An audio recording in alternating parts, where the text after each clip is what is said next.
Gue sangat cocok banget sama bukunya Atomic Habits, dimana dibilang udah 2-minute rules dulu aja. Banyak orang berasa bahwa aduh gue tuh kerja tuh harus keren, harus fokus segala macam gitu loh. Kalau misalkan di bukunya Atomic Habits, di 2-minute rules, konteksnya dia adalah udah lo kerjain 2 menit dulu aja. Apapun yang terjadi dari 2 menit itu lo nge-flow aja dulu gitu. Jadi jangan mempunyai suatu fantasi di mana kerjaan itu harus selalu keren.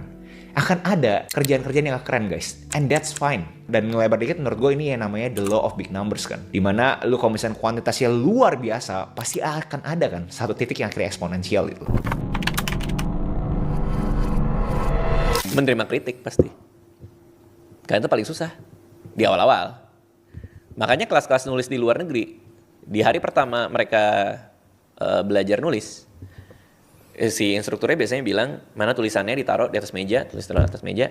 Sekarang oper ke sebelah kanan, teman-temannya suruh komentarin jeleknya di mana. So we have to learn untuk handling criticism kan. Kenapa? Karena itu yang paling penting dalam proses development.